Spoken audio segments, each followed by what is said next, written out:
Welcome to Victorious Living. Are you ready to unlock your full potential and experience the abundant life God has planned for you? We all face challenges, but on Victorious Living, we will equip you with practical tools and inspiring stories to help you live a life of victory. Let's prepare ourselves to learn something new today. Before we jump in, let's spread the victory. Share this video with someone who needs a fresh perspective. You were created for greatness. Let's dive in and discover how to live a life of victory. Hello, my friend. Welcome to Victorious Living. I am sure that you're not watching us by chance. One word from heaven can change your life. I have an amazing guest today, and I waited many months to bring her to this show so that you can hear her. And many of you who are watching us today, your lives will never be the same again. And if you have never accepted Jesus, stay till the end. Maybe you will discover something that you've never known before. And we have an amazing guest today. Are you excited? Because she has something to share with you that will make you victorious the rest of your life. Nothing happens by chance in our lives. Even the pain that we went through can be, God can turn it around and be purposeful, turn it into a purpose, a mess into a message.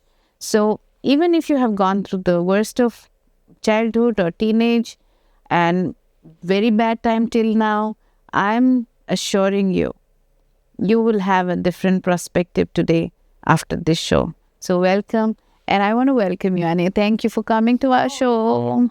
And thank you for taking our time. Yes. Tell us about you.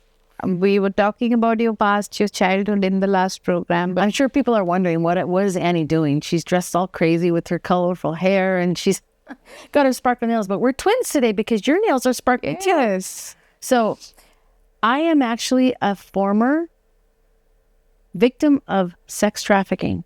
Mm-hmm. So that sounds a lot, doesn't it? It sounds like a lot. Mm-hmm. So it happened when I was a teenager. Many years ago. Now, what I do with my past is I've taken it as a tool to help women that are like me, that are stuck in that industry, that are trapped, in whether it be stripping, porn, escorting, online, whatever they're doing to be sold, walking on the street.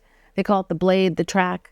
And I have a couple safe houses that I run to house them in for up to 4 years. And it's completely free because it's a nonprofit. Wow. It's called Hookers for Jesus, aka Pink Chair.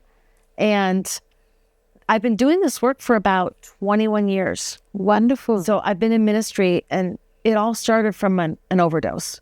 And that overdose was caused by my lifestyle that I was in. I was trafficked for 16 years, 11 years straight. Mm-hmm. And then in between, I was working at an automotive body shop, but I was still turning tricks.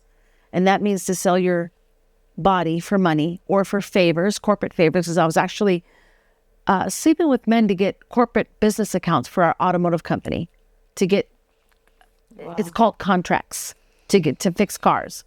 So I was learning how to sell myself at a very young age because of my past. And when I first learned how to do this, I was still a teenager. My girlfriend and I had already gotten 3 jobs. I had graduated from high school.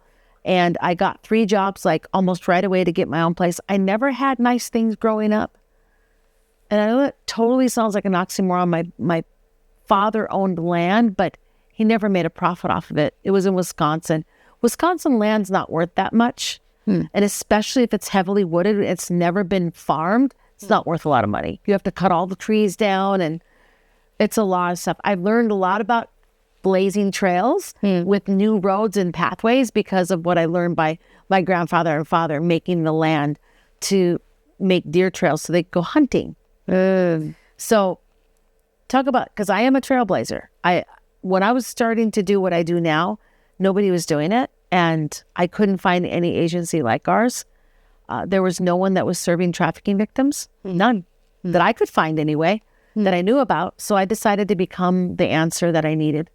And back then, I needed someone to come alongside me, to support me, to help me get a job, help me straighten my life out, get sober, walk alongside me as I'm learning about Christ and as I'm rededicating my life, which, by the way, I had given my life to the Lord when I was very young, maybe 3 or 4 years old, possibly 5. I just kept Billy Graham watching television. And then when I was 8 and 9, I got abused. So I was going to school at a private school, Lutheran private school in Minneapolis. And I rededicated my life to Jesus. I'll never forget those years because I was being sexually abused by a next door neighbor. But then I would go to our private school and I could talk to Jesus about it, you know? But then later in my life, I went out to this nightclub and I was a teenager with my girlfriend. We had fake IDs and we met these two guys. They had furs on and we should have known they were pimps, but we did not know they were traffickers. And my girlfriend started dating one of the men.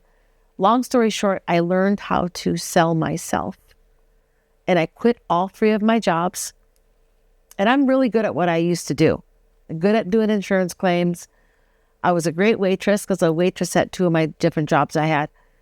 But unfortunately, the hole in my heart, I needed to make money. I wanted to go to college. And so my driving force to actually sell myself without a pimp in the beginning, by the way, was to get into the sex industry and to make quick money. Yes. And that's the draw. That industry itself, when it comes to be sexually exploited and sold with a money value, a woman, a child, there's so much money to be made. Yes. Like it's, did Very you know that quick. the sex industry itself, this is what they claim, these are low numbers, 150 billion a year, but I believe it's more, Much more. way more. It's probably Yes. almost a half a And billion. it's one of the flourishing industry, especially the pornography. I mean, half a trillion, sorry. Yeah. I think it's more than anyone will ever know. It's seconds to the arms race, human trafficking. Yes. So all that being said, I got trafficked for the first 11 years as a call girl. I was in Las Vegas as a high-class call girl. I met my first trafficker at a club I was working at in Minneapolis when I was dancing, exotic dancing at a club. He became my boyfriend. And then the first night that I worked Las Vegas, the escort service, he told me to break myself and he beat the living, just fill in the blank out of me. And I almost thought I was going to die that night. And then, you know, I had no ID. He had my cell phone. Back then, cell phones were this big, like they were huge. And I had a pager too. So he took all my identification, my communication devices, and I wasn't able to call my parents, my brothers, my cousins, anyone that I knew, my aunt or uncles, my friends from Minnesota and Wisconsin, none of them. And I was trapped with him. Believe it or not, people ask me sometimes, well, why didn't you just leave? Well, that's really easy to say when you make coercion look like choice. See, because when you're coerced, when it comes to human trafficking, it's force, fraud, and coercion. And all 3 factors were at play. I was forced to give him the money. He defrauded me. He made me believe he was my boyfriend that loved me, that we were going to get married one day. And then the coercive part. If you don't do this, I'm going to do this. I'm going to kill your parents. I'm going to kill your cat. I'm going to take these pictures that I took of you and give them to your family. These explicit pictures. You just stuck. You're just stuck in that situation. Yeah. So it's manipulation, it's control, it's isolation, it's monetary abuse, it's physical abuse, it's sexual abuse. There's all these different factors with human trafficking. There's a wheel. It's a power and control wheel for human trafficking. I can't even imagine your pain. You want to actually get married to that person, and that I person, did. And stay with him, by the way. and he's selling you. And I'm still, and I made, when I look back at how much money I made in the past 10, 11 years of being trafficked with 2 different traffickers. Oh my gosh, $5, $6, $7 million, maybe more, probably more. And that's, by the way, in the 80s and early 90s economy. So it's double that amount. So let's just say 20 million, $30 million, all gone. It's gone forever because they took the money, they made me go out there, and I'll never have anything to show for it except for my education and what's inside my heart. Which, by the way, on August 2nd, 2003 is when I overdosed on cocaine. And I had overdosed twice in 1 week. So the first time I overdosed, it was earlier that week, probably July, the last week of July. And then for the second time, I actually had a heart attack and the ambulance got called and they brought me into the hospital. And I don't remember anything, but I just remember the doctor coming up to me telling me that I should have died. And, you know, that was the peace moment because I prayed to Jesus. Jesus came into my heart. So, like, he was already there. This is what people don't like to probably believe or understand or even admit. But as a little girl, asking him into my heart, he never left because I never blasphemed the Holy Spirit. I never told God. He was there with you. Yes. That is why perhaps you survived. Every trick I turned, every beating that I took, which there were it's probably more than 100 beatings I took in my lifetime. And we're talking bruised up to where you can't even recognize my face, you know, being so beaten where my eyes are sticking out like a monster, you know. My nose is very crooked because it's been broken so many times.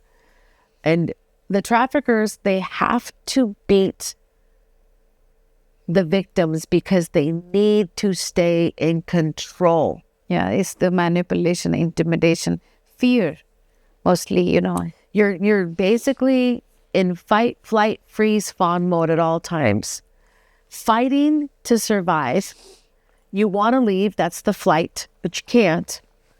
You freeze because you're scared to death and you're so you're just like, oh, but if I leave, then I have to stay.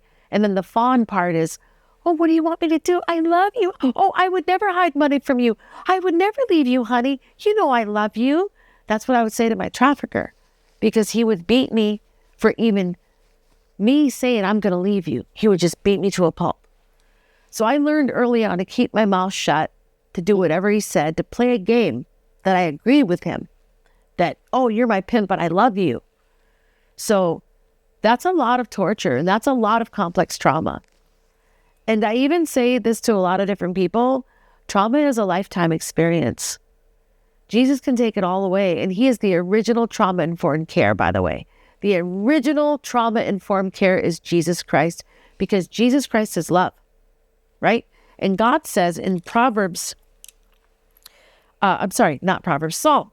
82:4, rescue the weak and the needy, deliver them from the hand of the wicked.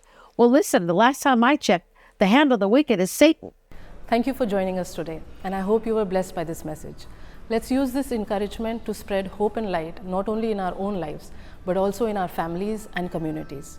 If this message resonated with you, leave a comment and let us know how God is working in your lives. Stay victorious and be blessed.